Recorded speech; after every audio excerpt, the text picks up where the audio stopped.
Hello, എല്ലാവർക്കും നമസ്കാരം. സച്ചിയുടെയും രേവതിയുടെയും ഇനി വരാനിരിക്കുന്ന ഒരു ഗംഭീരമായിട്ടുള്ള എപ്പിസോഡിലേക്ക് എല്ലാവർക്കും സ്വാഗതം കേട്ടോ.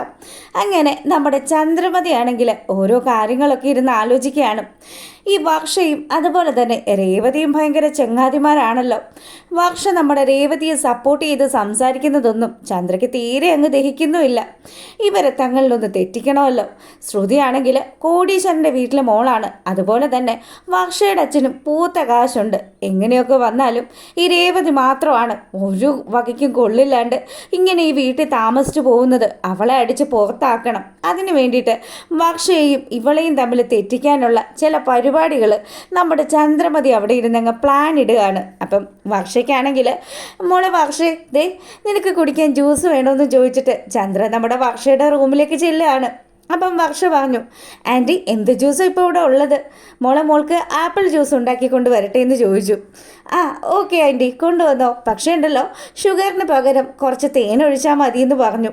ആയിക്കോട്ടെ മോളേന്നും പറഞ്ഞ് നമ്മുടെ വർഷ പറഞ്ഞതനുസരിച്ച് ചന്ദ്രമതി കിച്ചണിലേക്ക് വന്നു.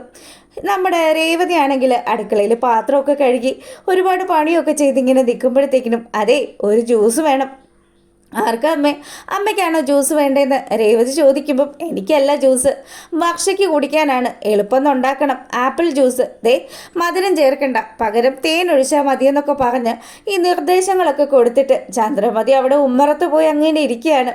രേവതി ആണെങ്കിലും ആ പണികളൊക്കെ തീർത്തിട്ട് നമ്മുടെ വർഷ പറഞ്ഞതുപോലെ ആപ്പിൾ ജ്യൂസൊക്കെ ഉണ്ടാക്കി ചന്ദ്രയുടെ അടുത്തേക്ക് കൊണ്ടുവരികയാണ്. അപ്പോൾ ചന്ദ്ര പറഞ്ഞു, ആ ഇതേ നീ കൊണ്ടുപോയി കൊടുക്കണ്ട, ഞാൻ കൊണ്ടുപോയി കൊടുത്തോളാം. എന്തായാലും അതിങ്ങ് തന്നേക്കെന്ന് പറഞ്ഞ് ആപ്പിൾ ജ്യൂസ് വാങ്ങിച്ചു വെച്ചു. അപ്പോൾ രേവതി ആണെങ്കിൽ ചന്ദ്രമതി ഒന്ന് നോക്കിയിട്ടോ, ഇവരിപ്പോൾ ഇതെന്താ പണി ചെയ്യാൻ ഞാനും ക്രെഡിറ്റ് പിടിച്ചു വാങ്ങിക്കാനായിട്ട് ഇവരും ആണല്ലോ എന്നുള്ള രീതിയിൽ. അങ്ങനെ ചന്ദ്രയാണെങ്കിൽ ഒരു കാര്യം ആലോചിച്ച് ഇങ്ങനെ നിൽക്കുകയാണ്. ആ സമയത്താണെങ്കിൽ ശ്രുതി അങ്ങോട്ട് വന്നു. ശ്രുതിയാണെങ്കിൽ എന്താ എൻ്റെ കയ്യിൽ ജ്യൂസൊക്കെ പിടിച്ചിട്ട് എന്താ ഇത്ര വലിയ ആലോചനയെന്ന് ചോദിക്കുമ്പം ആ മോള് വന്നത് എന്തായാലും നന്നായി. ദേ മോളൊരു കാര്യം ചെയ്തേ, ഈ ജ്യൂസ് കൊണ്ടുപോയി വർഷയ്ക്ക് കൊടുക്കാൻ പറയുകയാണ്. ഞാനോ? വർഷയ്ക്കോ? ആ അതെ മോളെ, അവളിപ്പോൾ ഒരു ആപ്പിൾ ജ്യൂസ് ചോദിച്ചതേ ഉള്ളൂ. മോൾ എന്തായാലും ഈ ജ്യൂസ് കൊണ്ടുപോയി കൊടുക്കുമെന്ന് പറഞ്ഞപ്പം നമ്മുടെ ശ്രുതിക്കാണെങ്കിൽ അത് വലിയൊരു അപമാനമായിട്ട് തോന്നുകയാണ്. ആ സമയം തക്കതായിട്ട് തന്നെ നമ്മുടെ സച്ചി അവിടെ എത്തി.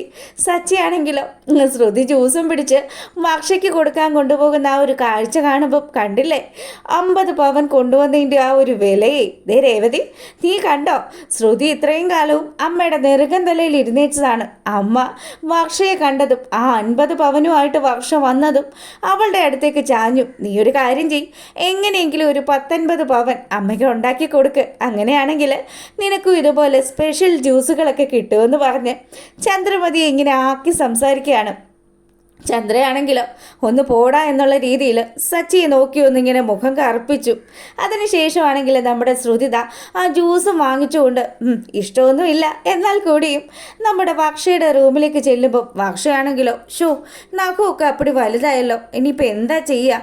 ആൻറ്റിയുടെ അടുത്ത് നൈൽ കട്ടർ ഉണ്ടോ എന്ന് തിരക്കാമെന്നും പറഞ്ഞ് അവളിങ്ങ് ഇറങ്ങി വരാൻ തുടങ്ങുമ്പോഴത്തേക്കിനും ചന്ദ്ര അങ്ങ് ഇടിച്ചു കയറി ചെന്നു.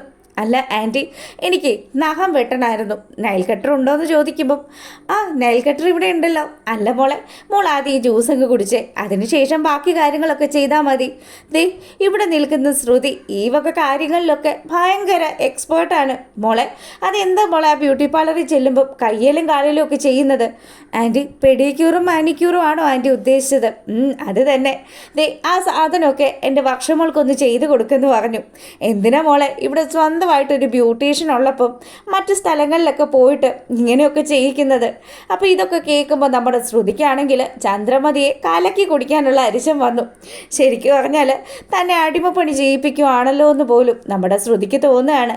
അങ്ങനെ ശ്രുതി ദേഷ്യത്തോടു കൂടി അവിടെ ഇങ്ങനെ നിൽക്കുമ്പം ചന്ദ്രയാണെങ്കിൽ അല്ല ശ്രുതി പറഞ്ഞത് കേട്ടില്ലേ, വേഗം തന്നെ വർഷയ്ക്ക് വേണ്ടിയിട്ടുള്ള കാര്യങ്ങളൊക്കെ ചെയ്യുമെന്ന് പറഞ്ഞു. അങ്ങനെ നമ്മുടെ ചന്ദ്രമതിയുടെ നിർദ്ദേശപ്രകാരം വർഷയുടെ കാലിലെ പെഡിക്യൂറും അതുപോലെ തന്നെ കയ്യിൽ മാനിക്യൂറും ഒക്കെ ചെയ്തു കൊടുക്കുകയാണ് ശ്രുതി ഇതൊക്കെ ചെയ്ത് കഴിഞ്ഞപ്പോൾ വർഷയ്ക്ക് നല്ലതുപോലെ ഇഷ്ടപ്പെട്ടു കേട്ടോ. വർഷയാണെങ്കിലോ ദേ രേവതി ചേച്ചി ഇങ്ങ് വന്നേ, ഇത് നോക്ക്, ദേ ശ്രുതി എനിക്ക് വേണ്ടി ചെയ്തു തന്നതാ. ചേച്ചി അവിടെ ഒന്ന് ഇരുന്നേന്ന് പറഞ്ഞു. എനിക്കതൊന്നും വലിയ ശീലമൊന്നും ഇല്ലെന്നേ, എനിക്കിതൊന്നും ചെയ്യണ്ടെന്നും പറഞ്ഞ് രേവതി അവിടെ നിന്ന് പോകാൻ തുടങ്ങുമ്പോഴത്തേക്കിനും വർഷ അവിടെ പിടിച്ചിരുത്തി. ചേച്ചി അവിടെ ഇരിക്കുക, ദേ നമ്മുടെ വീട്ടിൽ സ്വന്തമായിട്ടൊരു ബ്യൂട്ടീഷ്യൻ ഉള്ളപ്പം നമ്മൾ എന്തിനാ ഇതൊക്കെ പുറത്തു പോയി ചെയ്യുന്നത്? ചേച്ചി ഇതൊന്ന് ചെയ്തു കൊടുക്കുമെന്നും പറഞ്ഞ് നമ്മുടെ ശ്രുതിയെ കൊണ്ട് രേവതിയുടെ കയ്യിലെയും കാലിലെയും നഖമൊക്കെ വെട്ടിച്ച് അതുമൊക്കെ ക്ലീനാക്കി കൊടുക്കുകയാണ്. അപ്പോൾ രേവതി പറഞ്ഞു, സാധാരണ നഖമൊക്കെ വളർന്നു കഴിഞ്ഞാൽ നഖം വെട്ടിയുടെയൊന്നും ആവശ്യമില്ലെന്നേ, നമ്മൾ കൈകൊണ്ട് തന്നെ അതങ്ങ് കടിച്ചു കളഞ്ഞാൽ പോരെയെന്ന് ചോദിച്ചു. ആ സമയമാണെങ്കിലോ ചന്ദ്രയാണെങ്കിൽ ഈ കാഴ്ചയും കണ്ടുകൊണ്ട് വന്നു. ചന്ദ്രമതിക്കത് സഹിക്കാവുന്നതിനും അപ്പുറത്തെ കാഴ്ചയാണ്. തൻ്റെ പുന്നാര മരുമോള് രേവതി എന്ന് പറയുന്ന ആ സാധനത്തിൻ്റെ കൈയും കാലിലും നഖമൊക്കെ വെട്ടിക്കൊടുക്കുന്നു. ഇത് കാണുമ്പോൾ ചന്ദ്ര പറഞ്ഞു, അതേ ഇതൊക്കെ മതി, അടുക്കളയിൽ വേറെ പണിയൊന്നുമില്ലേ, ബ്യൂട്ടീഷ്യൻ ചെയ്യാൻ ഇറങ്ങിയിരിക്കുന്നു. ചന്ദ്രയുടെ ഈ ഒരു ബഹളം വെക്കലൊക്കെ കേൾക്കുമ്പോഴത്തേക്കിനും രേവതിയാണെങ്കിലോ അമ്മ ഞാൻ പോയിക്കോളാം എന്ന് പറഞ്ഞു. സാധാരണ ഞാൻ നഖം കടിച്ച് കളയാറാണ് പതിവ്, അല്ലാതെ ഇതുപോലെ നെയിൽ കട്ടറൊന്നും ഉപയോഗിക്കാറില്ലെന്ന് പറഞ്ഞപ്പോൾ ചന്ദ്രയാണെങ്കിലോ കണ്ടില്ലേ വർഷമോളെ, ഇത്രയും ബോധമുള്ള ഇവളെയാണോ നീയൊക്കെ ഇങ്ങനെ എടുത്ത് തലയിൽ വെച്ചിരിക്കുന്നതെന്ന് പറഞ്ഞു. രേവതി ആണെങ്കിൽ ഒരക്ഷരം പോലും മിണ്ടാതെ കിച്ചണിലേക്ക് പോവാണ്. പിന്നീടാണെങ്കിലോ വർഷയ്ക്ക് വേണ്ടി ഇതൊക്കെ ചെയ്യേണ്ടി വന്നല്ലോ എന്നുള്ളൊരു ദുഃഖം നമ്മുടെ ശ്രുതിയുടെ മനസ്സിലുണ്ട്. അങ്ങനെ ശ്രുതി ആണെങ്കിൽ അവിടുന്ന് പാർലറിലേക്ക് പോവാണ്. അങ്ങോട്ട് പോകുന്ന ആ ഒരു സമയം നമ്മുടെ മീരയാണെങ്കിലോ എടി എന്തുണ്ട് വിശേഷം, ഇന്ന് നിന്റെ ചന്ദ്രമതി എങ്ങനെ ഉണ്ടായിരുന്നു എന്നൊക്കെ ചോദിക്കുമ്പം എടി ഒരു രക്ഷയില്ല, ആ സാധനത്തിനെ കൊണ്ട് ഞാൻ സാക്ഷി കിട്ടു. അവരാണെങ്കിൽ വർഷയുടെ വീട്ടിൽ നിന്ന് 50 പവൻ്റെ സ്വർണം കിട്ടിയെന്ന് പറഞ്ഞ് ഇപ്പോൾ വർഷയെ എടുത്ത് തലയിൽ വെച്ചുകൊണ്ട് നടക്കുകയാണ്. എടി ഒരു നാൾ നീയും അങ്ങനെ തന്നെ ആയിരുന്നല്ലോ. ആ രേവതിക്ക് പോലും ഇപ്പം ആ വീട്ടിൽ എന്നെ ഒരു വിലവെപ്പില്ലടി.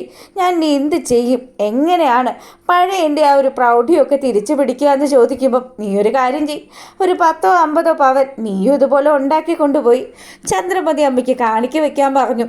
ദേ എല്ലാ കാര്യങ്ങളും അറിയാവുന്ന നീ തന്നെയാണോ ഇങ്ങനെ പറയുന്നതെന്നൊക്കെ പറഞ്ഞ് നമ്മുടെ ശ്രുതിയാണെങ്കിൽ മീരയോട് ദേഷ്യപ്പെടുകയാണ്. അപ്പോൾ മീര പറഞ്ഞു, എടി ഞാൻ പറയുന്നത് നീ ഒന്ന് മനസ്സിലാക്ക്, ആ രേവതി അത്ര വലിയ പ്രശ്നക്കാരിയൊന്നും അല്ലെന്നേ, ചന്ദ്രമതിയാണ് ആ വീട്ടിലെ ഏറ്റവും വലിയ വിഷം.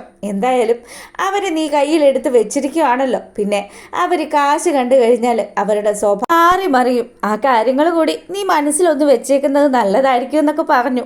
അങ്ങനെ ഇവർ സംസാരിച്ചപ്പം എടി ഞാൻ കുറച്ച് ക്യാഷ് നിനക്ക് കൊണ്ടുവന്നിട്ടുണ്ട്, കല്യാണത്തിൻ്റെ ആവശ്യങ്ങൾക്കൊക്കെ നീ എന്നെ ഒരുപാട് സഹായിച്ചതല്ലേ എന്ന് പറഞ്ഞ് ശ്രുതി ഈ പൈസ എടുത്ത് മീരക്ക് കൊടുക്കാൻ പോകുമ്പം വേണ്ടടി സാരമില്ല, ദേ ഈ പൈസ നിൻ്റെ കയ്യിൽ തന്നെ ഇരിക്കട്ടെ എന്നും പറഞ്ഞ് അവൾക്ക് മടക്കി കൊടുക്കുകയാണ്. പിന്നീടാണെങ്കിലോ ഞാൻ പുതിയൊരു ഐഡിയ കണ്ടെത്തിയിട്ടുണ്ട് ചന്ദ്രമതിയെ വശത്താക്കാൻ വേണ്ടിയിട്ട്. എടി എല്ലാ മാസവും ഞാനൊരു തുക അങ്ങ് ചന്ദ്രമതിയുടെ കയ്യിൽ കൊടുക്കും. അപ്പം ചന്ദ്രയാണെങ്കിൽ ആ പൈസ കിട്ടി കഴിയുമ്പോഴത്തേക്കിനും ഭയങ്കര സന്തോഷത്തിൽ എന്നെ പിന്നെ സ്നേഹിക്കാൻ തുടങ്ങുമല്ലോ. എൻ്റെ മോളെ ആ തള്ള ഒരു ആക്രാന്ത പിശാചാണ്. അവരുടെ അടുത്ത് പൈസയൊക്കെ കൊണ്ടുപോയി കൊടുത്തു കഴിഞ്ഞാൽ അവർ വീണ്ടും വീണ്ടും ചോദിച്ചുകൊണ്ടേയിരിക്കും. എടി അതിന് ഞാനൊരു മാർഗം കണ്ടിട്ടുണ്ട്. കുറച്ച് ദിവസം ആദ്യത്തെ ആ ഒരു മാസത്തിലൊക്കെ കുറച്ച് പൈസ ഒരു 5000 രൂപയൊക്കെ വെച്ച് കൊടുക്കും. പിന്നീടാണെങ്കിലോ അതിൻ്റെ ആ ഒരു എമൗണ്ട് അങ്ങ് ഞാൻ കുറയ്ക്കും.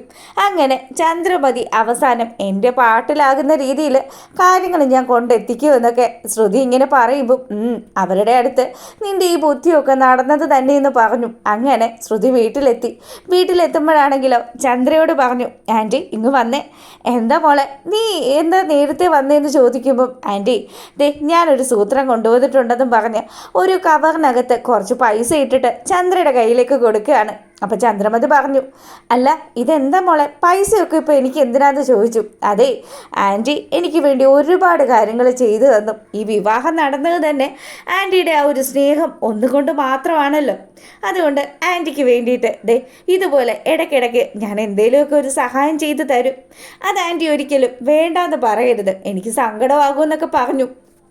ചന്ദ്രയാണെങ്കിലോ കയ്യിൽ ആ ഒരു കവർ കിട്ടിയതും നല്ല കാര്യമൊക്കെ ഉണ്ടല്ലോ, അപ്പം ഇതുപോലെ ഇടയ്ക്കിടയ്ക്ക് കിട്ടിക്കഴിഞ്ഞാൽ എൻ്റെ കാര്യം ഓക്കെ ആവുമെന്നൊക്കെ പറഞ്ഞ് ഇങ്ങനെ ആലോചിച്ച് നിൽക്കുമ്പം ആൻറ്റി എന്താ ആൻറ്റി ആലോചിക്കുന്നതെന്ന് ചോദിച്ചു. ഒന്നുമില്ല മോളെ, ഇത്രയും നല്ല സ്വഭാവമുള്ള ഒരു മരുമോളെയാണല്ലോ ഈശ്വരൻ എനിക്ക് തന്നത്, അതും ഞാൻ കണ്ടെത്തിയ എൻ്റെ പൊന്നുമോളെന്നൊക്കെ പറഞ്ഞ് നമ്മുടെ ശ്രുതി അങ്ങ് ചേർത്ത് പിടിക്കുകയാണ്. ശ്രുതിയാണെങ്കിലോ തള്ള വീണ ലക്ഷണമുണ്ട്. അങ്ങനെ ഇവർ ചിന്തിച്ചുകൊണ്ട് നിൽക്കുമ്പോഴാണ് അങ്ങോട്ടേക്ക് ശ്രുതി വരുന്നത്. അല്ല ശ്രുതി നീ എന്താ ഇന്ന് നേരത്തെ വന്നതെന്ന് ശ്രുതി ചോദിക്കുമ്പോൾ അതെ പാർക്ക് ഇന്ന് നേരത്തെ അടച്ചു എന്ന് പറഞ്ഞു. പാർക്ക് നേരത്തെ അടച്ചു എന്നോ? നീ എന്തൊക്കെയാ ശ്രുതി പറയുന്നത്? അപ്പോഴാണ് ശ്രുതിക്ക് പറ്റിയ ഒരു അബദ്ധം പിടികിട്ടുന്നത്. പാർക്ക് നേരത്തെ അടച്ചെന്നൊക്കെ പറഞ്ഞാൽ ആശാന് പണിയും വേലയൊന്നും ഇല്ലല്ലോ. അതുകൊണ്ട് തന്നെ അവിടെയുള്ളൊരു പാർക്കിൽ പോയി വേറൊരു കമ്പനിക്കാരനുമായിട്ടിരുന്ന് സംസാരിച്ചും അതുപോലെ തന്നെ ചന്ദ്രമതിയും ശ്രുതിയും ഒക്കെ കൊടുത്തു വിടുന്ന ടിഫിനും ഒക്കെ കഴിച്ച് ആശാൻ അവിടെ ലാവിഷായിട്ട് വിലസി നടക്കുകയാണ്. അങ്ങനെ നമ്മുടെ ശ്രുതിയുടെ കള്ളത്തരങ്ങളൊക്കെ ശ്രുതി കണ്ടുപിടിക്കുമോ ഇല്ലയോ എന്നുള്ളതൊക്കെ വരുന്ന എപ്പിസോഡുകളിലൂടെ മനസ്സിലാവുന്നതായിരിക്കും. അപ്പോൾ ദാ നിങ്ങൾക്ക് ചാനൽ ഇഷ്ടപ്പെട്ട് കഴിഞ്ഞാൽ ലൈക്ക് ചെയ്യാനും കമൻറ്റ് ചെയ്യാനും മറക്കരുത്. ഇഷ്ടമായിട്ടുണ്ടെങ്കിൽ ഒന്ന് സബ്സ്ക്രൈബ് ചെയ്തേക്കണം കേട്ടോ. അപ്പോൾ ഓക്കെ, താങ്ക്